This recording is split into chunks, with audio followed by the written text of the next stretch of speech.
And welcome everybody to LOL Park for MSI 2021. I am Valdes, joined by Wolf today for this lovely cast we got going here. We're going to be covering the first 3 games of the day, and boy, do we have some bangers. How are you doing today, Wolf? I'm doing pretty good. You know, it's really exciting that we are actually going to get to cover MSI here from Korea, and I'm very excited to do my very first MSI cast with you during your very first MSI cast. It's going to be an exciting 3 matches we have here for the beginning of the night here. We've got some rematches, and you don't always get lucky enough to get rematches in a group stage like this, but this is international competition at the highest level. And, you know, as we just saw in that video just moments ago, Unicorns of Love get a chance at revenge for that match they lost yesterday. They absolutely do, and it's going to be interesting to see if they can challenge one of the big favorites of this entire MSI 2021. So very curious to see what they bring in today. As you mentioned, the rematch. There's a lot of pressure on these guys to try to change something up and prove to everybody that they're not just going to get stomped once again, as was mentioned in the analyst desk before during the countdown. You know, it is a 3 team group. So yeah, it is just, okay, if they can beat Pentiment GG, they're probably still going to be feeling good, but you want to get some wins as well before you do move on to that Rumble stage. So very curious to see if they mix anything up, maybe some weird, wacky picks here in the draft. I think you got to change something when you're going up against a team this good. Yeah, I think you really do, and we'll see what Unicorns of Love have planned here. And going to the last series, we saw the high priority on the Trundle, which did not work out, unfortunately. They tried to get some early leads. It looks like we are about to head into Champion Select here for the first match of the evening. As you know, this is a group where, you know, with the Vietnamese team not being able to make it, you know, the rich do get richer and the poor do get poorer sometimes in the standings. And I feel like this is the breaking point for Unicorns of Love. If they can actually, you know, take this match here, they might be able to have a really nice finish in this group if they can get their mentality, you know, fixed. But I think that coming into a series like this, you know, you lost yesterday, you are the underdog. You're not going to feel too disheartened if you do end up falling behind. We see removals here on the Renekton. The Senna is out already. Yeah, and also the Tristana is going to be taken away. We'll see if we get a Lucian ban here. I know everybody's calling for Xiaohu to not get that pick. And honestly, after what we saw, I don't think we should see him get it for the rest of this tournament. They've got 1 ban left. We saw Morgana come through here for RNG. That makes a bit of sense, but you'll notice here that the Lucian is left up. The Kaisa does get banned away from GALA, another one of these power picks here for RNG, but the Lucian left available. Will be interesting to see if they jump on that right away. I mean, the Rumble is also left open. You don't necessarily have to pick the Lucian blind straight away. It could end up being more of a counter pick, and they will go for this Rumble once again. It's only been 3 champions we've seen Wei play so far this tournament, the Olaf, the Udyr, and the Rumble being the highest tier of the 3, and he will pick it up here early. Save that Lucian potentially for a counter pick later on. Yeah, and it's a great point because you look at UOL and you say, well, these guys haven't played too much Lucian. Maybe we can take this Rumble right from the get-go. And you would say, oh, okay, if they were really trying to get this Lucian pick, or at least get one of Lucian and Rumble, they would pick it here in the first stage, but they don't. They take the Varus and the Nidalee, and it's going to be really interesting to see if that does work out for them here, because you get that AD solo laner with the Lucian, a guy who can pilot it to this effect alongside of this super top tier AP jungler in the Rumble. Things are already looking pretty good, but let's see what they go for here. They are highlighting the Lee Sin, yeah, and they will lock it in. Just going to go blind with this one. He's played it already once here in MSI, and I'm not shocked to see it come through once again. It feels like Unicorns of Love are going to put their focus once again on AHaHaCiK here in the jungle, bring up the Nidalee here very early on in the draft. We'll see if we can lock in some CC here for the mid lane, because, you know, since there is no lock-in of Lucian early, it can be removed in the second ban phase. Looks like they're going to go towards the Leona instead here, lock the support down before we get to that second ban phase, leaving mid a little bit open right now. Unicorns of Love waiting to see what RNG is going to make for their first move. Yeah, you mentioned the CC. The Leona does get locked in. We've seen this lane here before. Definitely get a nice amount of priority down in that bottom side with the Varus and the Leona. And now let's see what they do go for here in the bans. Obviously, that Lucian just still stand out just a bit. Yeah. But we'll see if they would even want to go for it, especially with the Lee Sin that did get picked up here, as the Ashe is going to be the ban away from GALA this time around. So really focusing the AD carry here on the side of RNG. Yeah, removing a lot of those champions for him. He's one of the stronger players on this roster, you know. He's also kind of stepping into the shoes of Uzi a little bit here for RNG, a team that has had so much international success, just missed their first Worlds in 5 years last year. They're back here on this international stage in MSI. And a lot of eyes are on GALA right now. You know, a lot of people are saying that he's one of the best AD carries in LPL. Some people saying otherwise, that in fact, you know, he has really strong play, but he might not even be the next best in the region. We do see the Lucian come out, though. The Lucian is removed here. There's a lot of flexibility still with this RNG draft, the Lee Sin and the Rumble that can be flexed. Ooh, and this is going to be the Nocturne just immediately locked in, followed by a straight-up lock-in from GALA as well. He will be picking up the Kalista this time around, so... And followed up by the Orianna. Okay, so they add some more AP into their lineup, and some pretty nice wombo combo when you do look at that comp there from RNG. Yeah, it's really scary when you think about all the CC as well, and how much mid-control can come if the bot lane does go into favor with the Kalista Nautilus. You know, you can roam, you can actually put a lot of pressure on that mid lane. It's not going to be an easy matchup there against Cryin for Nomanz here. For the side of Unicorns of Love, we're waiting for that final counter pick here, and it looks like we might see the Kassadin. It's an old favorite for Nomanz. He is going to lock it in. This is something that was mentioned on the desk just before. This is not a meta where Nomanz feels at his most comfortable, right? He has to play a lot of control mages. Victor is his most played champion in the playoffs for the LCL. Not the kind of champions that he likes to play more aggressive. I like the Kassadin a lot more here for his play style. Yeah. They've already changed things up quite a bit. Yeah, I mean, you mentioned the pick here for Nomanz. He was 2-0 in the LCL in the full season, and his KDA was 22. So the guy knows how to pilot that pick. Yes, this is kind of the next tier of League of Legends play on the international stage. So I'm really curious to see if he can have kind of a banger performance here, coming out, trying to mix things up, bringing in his pocket Kassadin. And a pretty interesting comp as well on the side of UOL. Definitely not a straightforward one. Can be difficult to pilot, and we'll see if maybe they can get some solo carry performances this time around. Yeah, I'm really excited to see the Rumble once again. One of my favorite champions in League of Legends. Like to see him coming back into the meta, flexible in so many roles, like the Lee Sin right now. As we have coaches shake hands here, we are about to jump onto the Rift for what should be a great opportunity for Unicorns of Love to bounce back. You know, this is a group where, as mentioned before, you know, it's a quadruple round robin essentially. So we're going to have a lot of play between these two teams. This is the second time they will meet. So there's already some history brewing. It was just yesterday that RNG won a very one-sided game. And, you know, if you're a fan, if you're an LCL fan watching MSI, you're hoping they can turn things around here. But like as you mentioned, RNG, one of the big favorites to go to the finals, at least, if not take the whole thing. One of the big challenges people are looking at next to Damwon Kia in this international event. Yeah, absolutely. I think a lot of people are expecting a bunch from RNG, and they might not expect too much challenge here in the first stage of the tournament. But we're looking for UOL to maybe try to turn the tables and mix things up, maybe provide some upsets and some interesting gameplay here in this first one. So we're kicking it off onto the Rift once again. And this is going to be RNG, currently 3-0 in their group up against Unicorns of Love.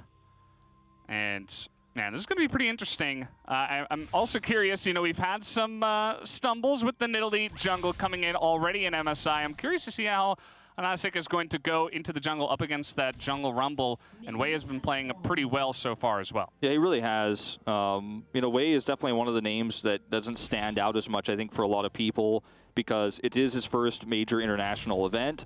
You know, he doesn't have the same attention GALA has, because he's obviously stepping where Uzi once walked, right? Xiaohu, one of the longest standing players in China, who's swapped now to top lane, and a lot of the resources RNG have been giving have been to him. But Wei has quietly had a great, you know, first 3 games here in MSI. Oh.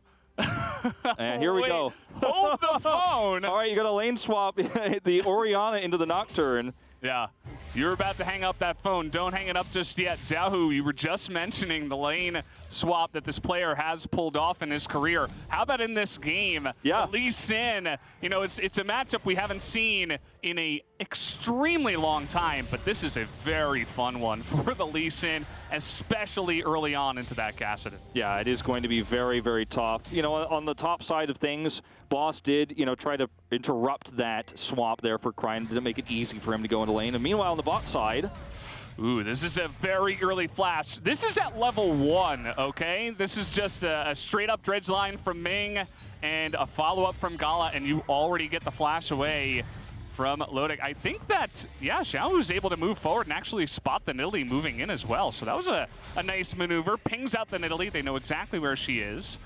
And that's just an extra boost of information, as now Unicorns of Love will do a little bit of swapping. Yeah, and when you're on the, you know, receiving end of the swap, where you actually are matching the swaps, you lose a lot of time in lane. You're going to lose a lot of experience. You may even lose a significant amount of farm. As you can see here, 6 CS up right now, currently Xiaohu, who's actually going to head bottom and look for a play. I mean, there's so much lane pressure here already. That's what Kalista is going to give you in the early game. Yeah, and this is a pretty good idea. It's very early on, so it does come with its own risks. But remember that Lodik doesn't have his flash. He's level 2 right now, and let's see what he can do with just the heal. This is just typical LPL play, going for the super early dive. They're going to get the teleport out of boss, and they're like, yeah, so what, buddy? We're still going for the dive. This is a 4v3 under the turret, and they pick up first blood 3.5 minutes into the game. And meanwhile, on the top side of the map, look at where Cryin is. He's actually not overextended. He's able to get away. You know, you see the counter gank come through from AHaHaCiK, whose name I practiced several times saying before the broadcast today, but I still got it wrong. Sorry. I'll get it right eventually. But yeah, he's able to avoid this counter gank. He's totally fine on the top side of the map. And this was so well executed. The vision was hidden. You see the dive come through here, and Santos tries to turn things back, but RNG are just so ready to grab that kill and get out. Yeah, it's, you know, it's one thing leads to another. They get the flash early on in the lane, just the straight-up 2v2 at level 1. And then they're able to just pull that off in typical LPL fashion. And RNG isn't necessarily one of these teams from the LPL that does like the crazy dives and the super aggressive plays, but they saw an opportunity and they took it, and it was perfectly executed. Yeah. So they're going to get a pretty nice lead here. You see that UOL is trying to get some pressure up on the top side, but Wei is like, yep, how about I just kill you instead? You can take my Gromp, but I will take your life. And now Santos is all alone as well. Yeah, he's caught here. He's at level 2 still, mind you. So he's going to lose even more experience through this. And this looks like potentially the beginning of another very one-sided game. I mean, you get all that extra pressure in the bot lane. You hit level 3 first. You have that 4-man gank bottom. You have to do something as Unicorns of Love to try to turn things around, right? You send your support to the top side of the map to try to make a play, to try to set up for that defense against when, you know, when Wei comes in to try to stop you from taking his farm away. But the execution was just better here for RNG, and now it's a 3-0 score line, and it's a long way back for this level 2 Leona. Yeah, you know, say what you will about this matchup, but I think this is also terrifying for any team watching this. Watching RNG in their natural habitat, Xiaohu roaming on the Lee Sin once again to the bottom lane, and Santos is probably going to eat that one once again. At least they're able to trade a kill back, but RNG are not letting their foot off the gas pedal. Still looking for some extra damage. Will be the 1-for-1, but they're getting so many plates at the same time. Look at the CS difference in the bottom lane. This one is just insanely one-sided. I mean, you can play the more passive Orianna on the top side and have the Lee Sin come down bottom. This lane swap ends up being fantastic for them because they can be a lot more aggressive. They can look for these plays. And when you have a lane matchup that's going to be so favored to the Kalista early on, you have so many opportunities. The minions are always pushed, and they're not missing a chance here. Yeah, so let's see the 1v1. You can see that a bunch of damage already done, flashing under the turret, but look at this perfect roam from Ming. He gets there right on time, and that is just, oh man, that's his trademark. This is his trademark. Perfect. Yeah, he loves to roam top. This is what he does. This is one of the things he's made a big name for himself with, and he's looking for more here. Oh my god, this is just disgusting at this point. Yeah, Xiaohu's looking for it as well. He's going to get the flash away from the Kassadin, as that will be a successful gank in its own right, even without the kill. As RNG, they're definitely looking comfortable with this kind of play style. Certainly. I mean, this is really unfortunate, you know, for UOL with how things have started here. The lane swap is a problem. The early game bot matchup is really slowed you down, and it feels like this is a train that just keeps rolling too. You know, with RNG's comp, they're going to have a lot of control over these early Drakes with the advantages that they have right now. And for UOL, they're just going to have to kind of slow down. So the timing of this ultimate coming through, the paranoia, is actually perfect. He waits for the ult engage. He tries to come in and counter. And if Ming isn't here, they do get that kill back. But Ming is exactly where he needs to be. He's thinking one step ahead. And this is beautiful play from RNG across the map. Yeah, Ming's having a great time this entire game. If he's ever on camera, he's always laughing, smiling. This is like one of those games where you just get to pop off and feel great about yourself. And he's really in his natural habitat, as we have mentioned. So feeling pretty good about that. As we're seeing the goal difference right now in the AD carry role, certainly it's looking pretty good. Although this is Unicorns of Love looking for a play. The spear is going to land onto Cryin. And up in the top side, the Orianna with no flash was just a sitting duck. So a nice clap back there from UOL. Yeah, Wei unfortunately not anywhere nearby to look for the counter. Meanwhile, Santa's still only level 4. Bit of a late roam here for Xiaohu. Yeah, he's back again, though. But this time around, Nomanz is here, but the kick gets the CC onto 2 of them, and the damage is just too much. As Xiaohu is just going to flash away from that one, and Nomanz can't get through the 2 bottom laners of RNG. Let's add another point to Xiaohu's score right now. 2-0 and 3 already at 8 minutes. Yeah, I mean, 2 of these kills going over to Ming as well in this game, who's 2-1 and 3. But doubling the CS right now is GALA, with how much time Lodik has spent in the fountain trying to get back to lane. Santos is 0-4 and 1, unfortunately, in this game. And it's a tough time, right? Look at how this has played out, too, when you do see Xiaohu end up arriving here on the Lee Sin, who can be, he's played almost like a pseudo-jungle in this case with the amount of attention he's given this bottom lane. Goes in, kicks Santos away. That's your peel gone. You go straight for Lodik. The Varus is down, make it a double. And unfortunately, Nomanz is just a little bit too late to the party. Yeah. I don't know whose performance is scarier here. Is it Xiaohu on the Lee Sin, playing mid lane basically, and roaming to the bottom side about 5 times? Or is it Ming, who's all over the map and making huge plays for his team as well? GALA's kind of left out here to dry, but it doesn't matter because he has the cleanse and he is Kalista. Doesn't even have to flash away. It almost feels calculated here as Ming and Wei are going to rotate down to try to punish. They're not able to find the kills. They're not able to be successful. But it does feel like for RNG, they're really showcasing some of the flexibility of some of the champions we have right now in this meta. No. Uh-oh. Here Boss. we go. Well, he's got the paranoia. Tries to do a bit of damage, but he's just going to get burnt to a crisp there by the Rumble. And now it's Nomanz just running away. He's level 8 on the Kassadin. He didn't want any of this action. He wanted to sit back and scale, but that's not the way that RNG is going to let him play the game. I mean, Wei has actually just spent so much of this game looking for ganks and pressure on the map. He's 5 out of 8 in terms of kill participation right now. Only a little bit ahead of AHaHaCiK with the CS because, you know, he spent so much time around the map and so much time in these lanes. But as I was saying before, it feels like what RNG is showing us is that so many of these champions can be played anywhere. And Boss, once again. It's so funny what the Lee Sin is able to do this Nocturne, too. And there's no spell shield. See you later, Boss. That's going to be his 3rd death this time around. Nicely set up. There's 0 vision for UOL in the bottom side river, so over and over and over again, they just roam on up and get kill after kill. And this is during a Rift Herald take, so they're going to get all that extra gold as well. And this is looking like a situation for Unicorns of Love where you're going to struggle to find a way back into this game, unfortunately. For the first time, it feels like in this game, minions will crash the turret here on the bottom side, but GALA's here to pick up the pieces. He's got a massive advantage still in that CS. And when you're looking at scaling later on into this game, it's really hard to find someone on Unicorns of Love's side here who's going to be able to safely bring things back. And I'm a little bit concerned here, Valdes, about how some of these upcoming Drake fights are going to happen in Unicorn Love's favor. At least RNG doesn't have that advantage just yet.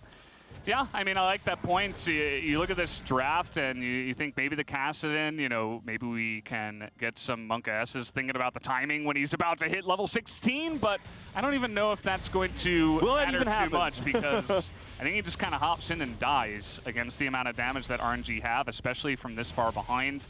It's going to be pretty rough, to say the least. And we'll have to see what they do. As you mentioned, RNG hasn't, at least they haven't rushed down any Drakes or anything, so still the Infernal Drake remains on the Rift, and it looks like they might look for it now. But you can see they'd rather go for the kills. And so Santos does move into the river. Someone had to face check it, but trying to turn it around now as Santos will be burnt to a crisp. Way is coming in. At least they get the kill onto GALA, but that's not enough to do it. And Nomanz just sitting in the brush. Oh, how about a solo kill here? Boss is going to go down to Xiaohu, who finds him in his own jungle. Yeah, Nomanz there in that shot. You know, production's trying to show maybe he'll teleport. It's actually still on cooldown just for a few more seconds, so he's unable to come down and help out and to really solidify their position here. And it's a really awkward time, you know, for this to actually happen while he doesn't have that teleport on cooldown. Just has to walk back to lane. That's going to be the first Drake going to RNG. And the tempo advantage that they have is so great at this point that Ming doesn't have to sit in the lane anymore. He's not laning, really. He's just going around the map looking for opportunities. And this is the type of comp, you know, that can fall off hard if it doesn't get an early advantage. So you do want to maintain this. But if we've kind of gotten over the top of the hill, so to speak, for RNG in terms of what this comp needs to do to function, they're so ahead at this point that the damage output they have is so high that Unicorns of Love don't ever get to play that extended fight. It's just not going to happen. Yeah, the engine is online, and all their carries have insane amounts of gold, and there's just not really any defenses that are able to be purchased here by Unicorns of Love, or any ability to deny that amount of damage that is going to be coming out here. They also get the Infernal Drake, as we are going to take a look here at the replay, just a straight-up one-on-one. Yeah, it ends up just being a 1v1, unfortunately, boss.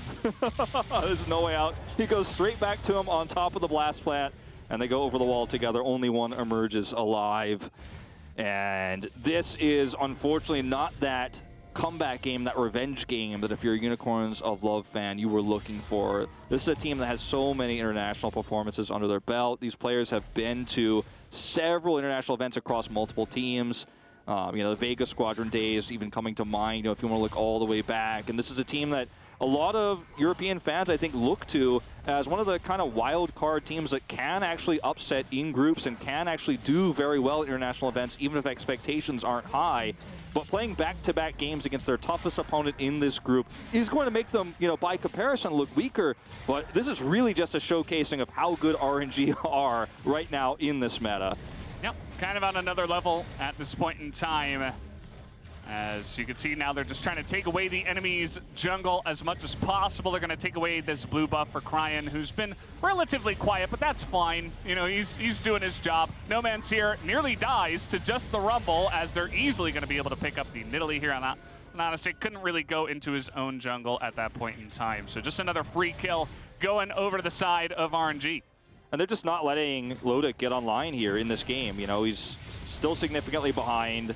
He hasn't finished his mythic yet. He's you know, I mean, we I don't know if he can sit under this turret, to be honest. Although, with the paranoia out here, he's not going to take it. Oh, and the rest of RNG is here as well. Boss is just left out to dry again.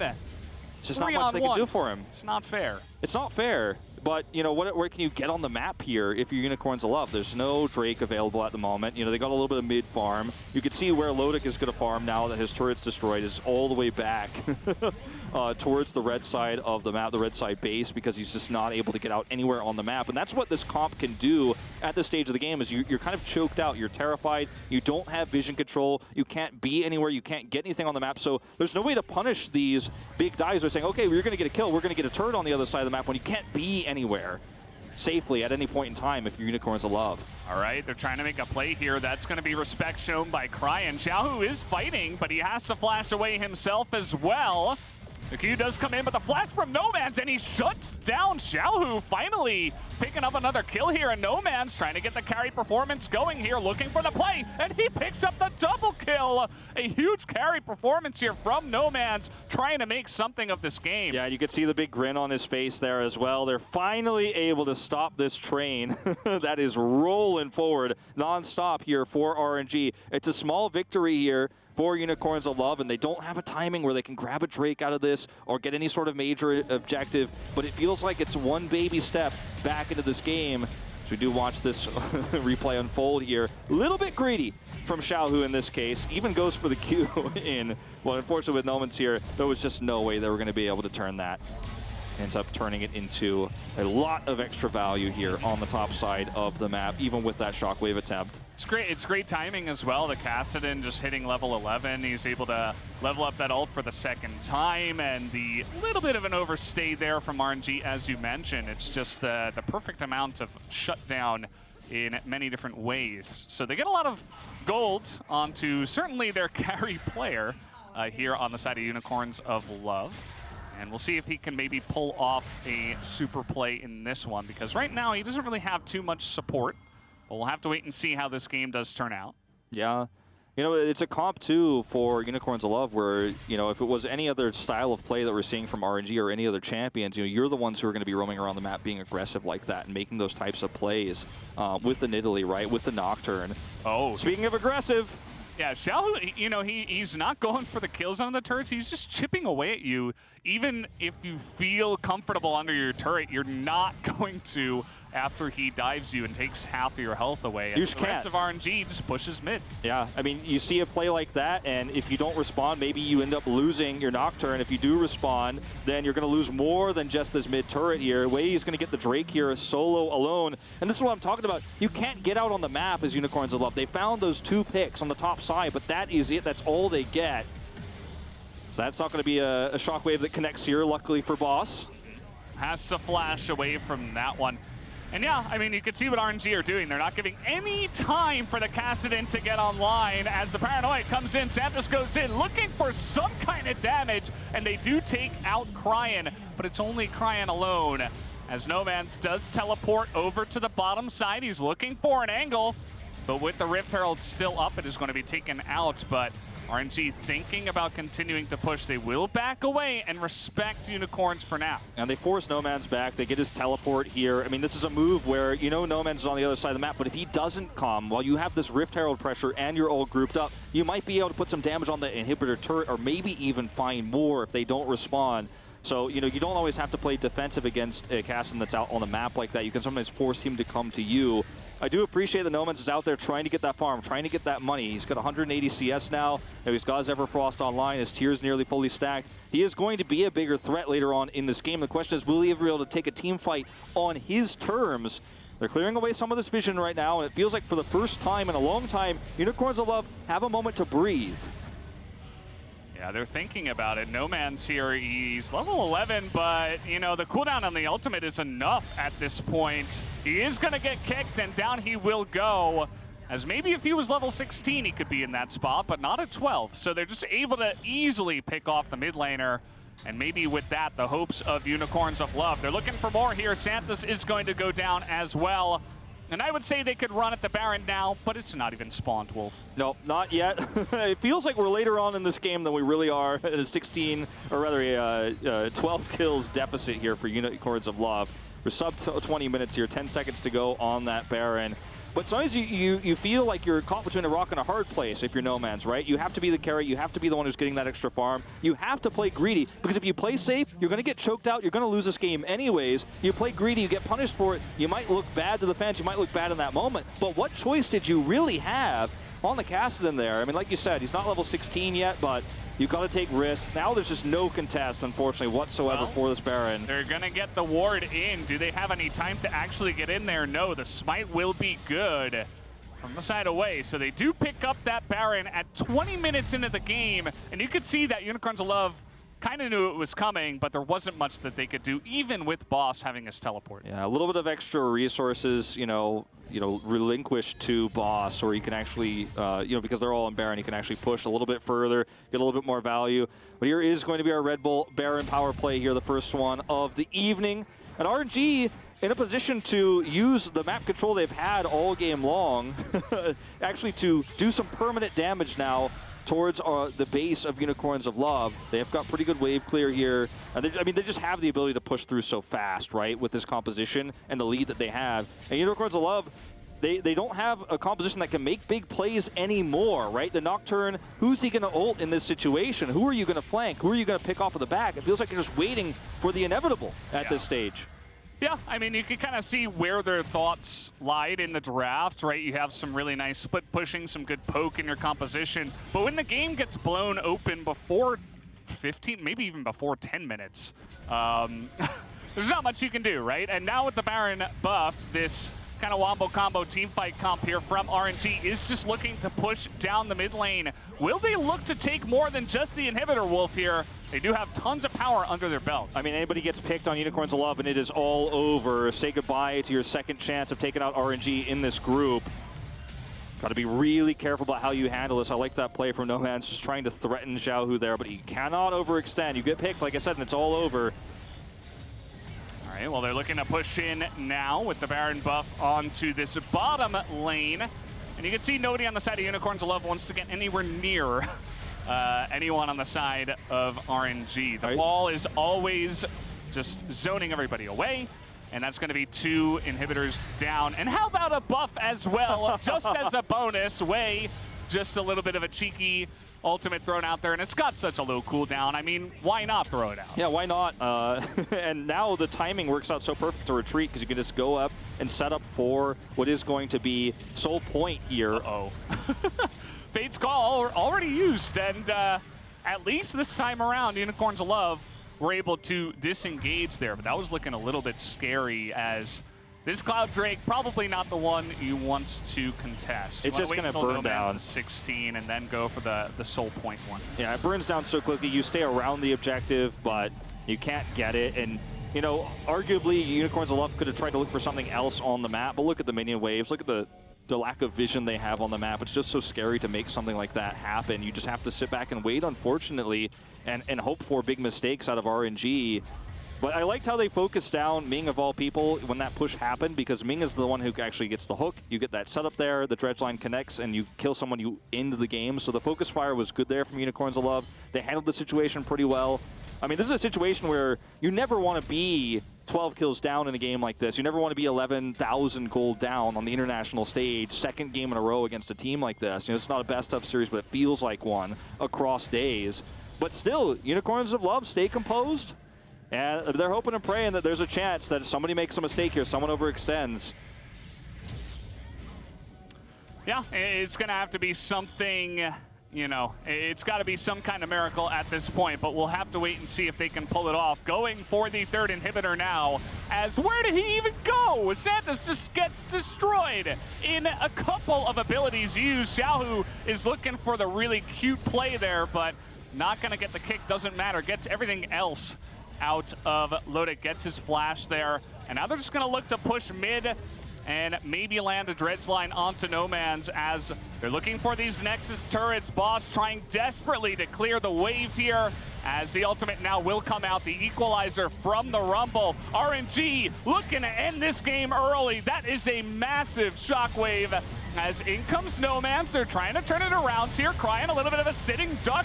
Boss is able to pick that one up, but you see Nomanz, he's trying to make it happen, but it doesn't look like he will be able to. And that is going to be the ace coming out from RNG as they will take down the Nexus here in game number 1 of the night in just about 25 minutes. RNG with a dominant start to this group. This is a group you expect them to dominate. You expect them to win it without dropping a single game, given their competition here and their history.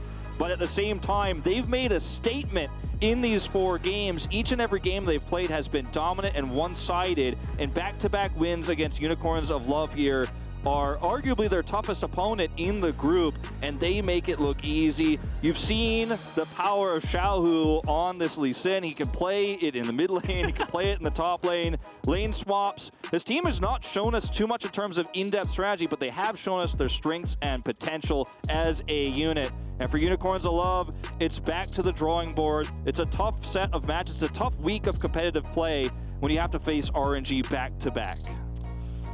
So it is going to be pretty interesting to watch how this one goes for the rest of the group.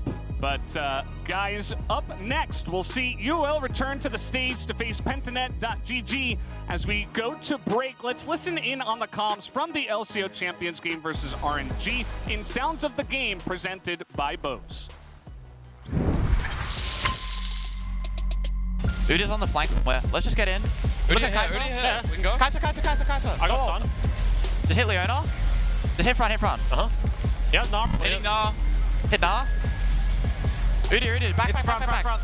Play with Cog. Come on, Lee. I'm dead. Oh, yeah, Marky walkie. Alright, guys, you want to do this thing once we die? What? I'm not doing it. I'm not doing it. I'm not doing it. Yeah, we can. Me and you, Jackson. Me and you, Jackson. It's a good. Alright, where is it? 3, 2, 1. CBA. Holy man. You know what? This game is still winnable, not gonna lie. We have Elder Dragon. If we flip the Elder Dragon, it doesn't matter how far ahead they are. Let me just flip the Elder Dragon, by the way. Yeah, just flip it. I'll smite it with 300 less smite damage. Yes.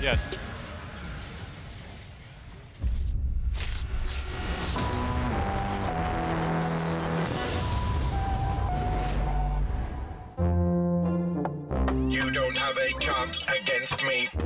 I can calculate 90 trillion moves in advance. Not fair.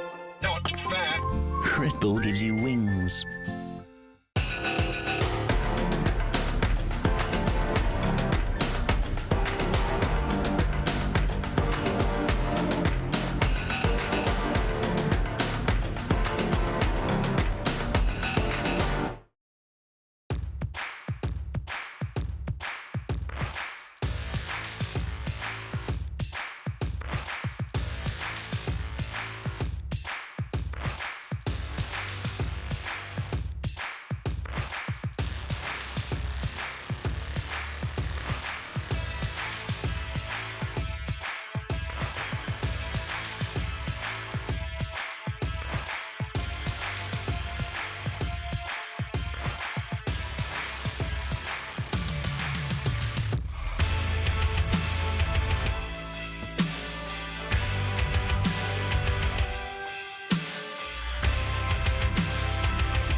Welcome back, everyone, to the State Farm Analyst Desk. Royal Never Give Up are simply unbeatable here in the group stage as they just secured another dominant win versus the Unicorns of Love. Listen, we talked about things that the Unicorns could do, would do. I don't even know what to say, Vedius. That was such a stomp. Yeah, it seems that RNG were definitely changing things up a little bit. They still had a strong top side of the map, but their whole game plan was just aggression. And when we bring up the draft, we'll see that, like, they kind of gave themselves a lot of options. We're in a meta of flex picks right now where everything can kind of go everywhere. And one of the great things about things like the Lee Sin, I think UOL answered quite appropriately. They had a strong bot side of the map. They had a good answer into the Lee top. And then they also had the Kassadin as a comfort pick for Nomanz. The problem is they weren't quite prepared for the adaptations that RNG was prepared to make. Yeah, if you'd watch RNG domestically, or at least the Unicorns of Love, if they've seen much of their games, like, they can human swap. Like, Xiaohu's career has been in the mid lane. He can do this. And so the Kassadin pick, for sure, as you can see in the draft, is a big question mark. I know that this is just an identity crisis for Unicorns of Love. You know, playing by the meta, they want to play to Nomanz in his assassin pool. If they find the opportunity to go Kassadin into Orianna, they saw that opportunity. And it just sucks, honestly, that the RNG is as flexible as they are. And also, it goes to show, coming into the tournament, people have said that RNG is a slower paced team than the usual LPL representatives. But they know when to strike. They know they're flexible enough as a team and well coordinated enough to basically recognize, hey, there's a huge hole in the mid lane. Why don't we take advantage of it and consistently chuck dives in the bot lane? Yeah, and Xiaohu is also part of the select group of people who were able to win a domestic split after role swapping. But I think he's also wanting to jungle, because in the early game, it was on Lee Sin and he was just, going mid, of course, but then also trying to gank bot. And we wanted to talk about way early game, but honestly, Xiaohu was a good jungler in this game as well, Raz. Yeah, it's, you know what? This guy is going to go across the globe. Jungle, support, AD carry, he can do it all. He's well coordinated with Wei, and that's been a huge strength for him. Being able to collapse on this invade as well, I thought was, first of all, not even close to being a good idea from the side of Unicorns of Love, but it feels like they're desperate with how fast-paced RNG has been. Even hearing the interview from Pabu yesterday with Inven Global saying that, hey, domestically, we can play more scaling.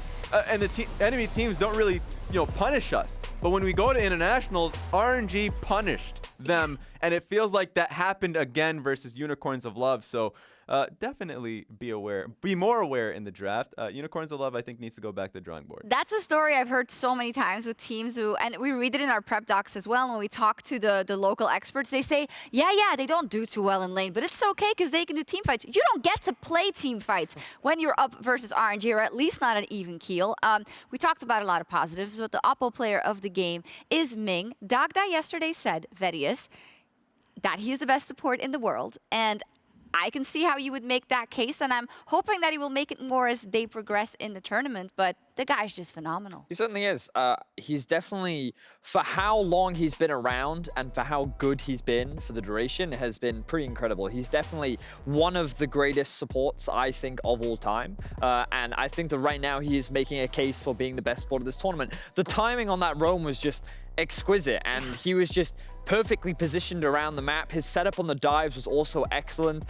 Fun fact for those support mains, his utilization of the Q to also get around the map. Yes, it burns through mana, but it does give you a little bit of extra mobility as well. And what I loved is just how often he and the team would use every single stacked wave to just permanently dive bot lane. It was just a fantastic demonstration of what RNG can do, and just it looks like that they're just killing the Unicorns of Love, which they are, but there's honestly just really smart macro here, really good wave management, and overall just an impressive performance, and again, should showcase why RNG are considered one of the favorites for the tournament.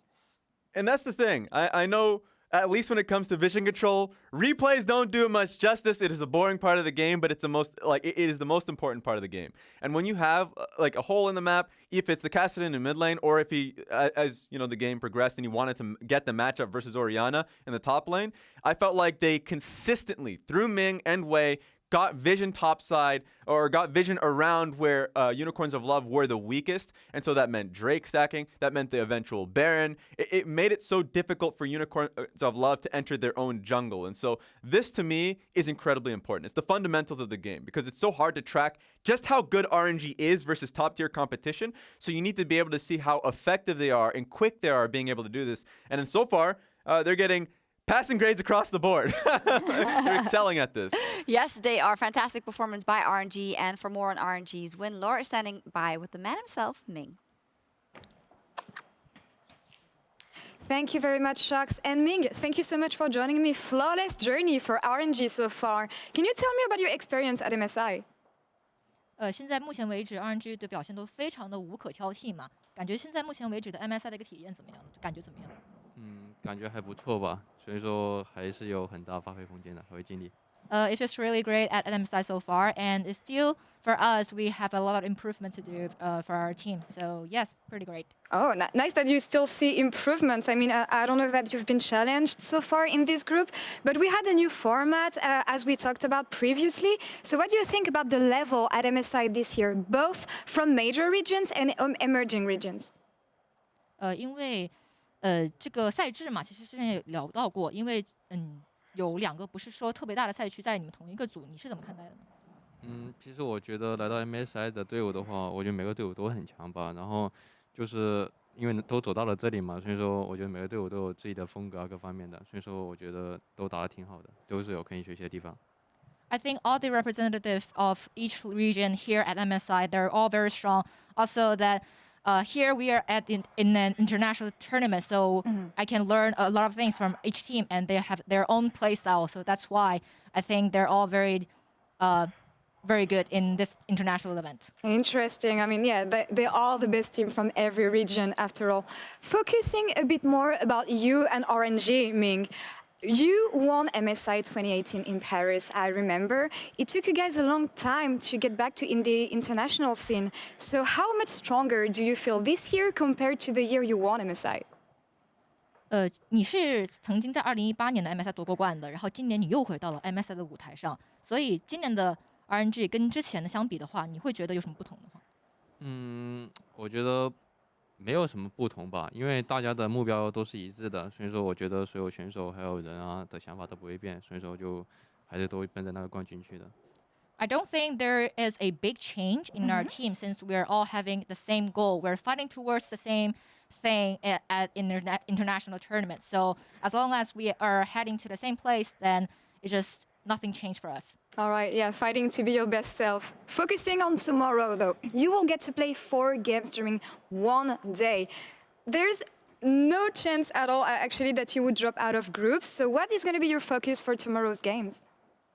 因为明天也是4场比赛嘛，1天之内，而且你们已经是不会有这个淘汰可能了，就是肯定会出现了。所以明天的比赛的话，有什么样的一个重点呢？你觉得？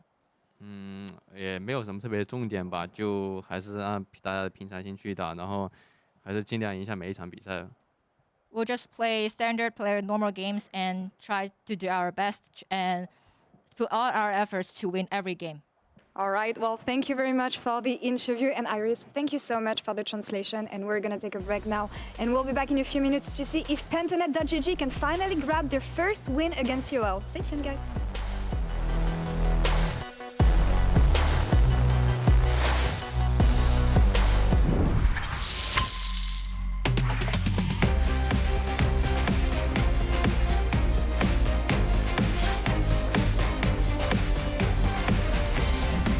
Wants to use his ultimate right before he turns back into Mini, and he deletes Babu! Pentanet need to reset off of a game like this because really your competition in this group, it is just UOL. It's a battle for second seed.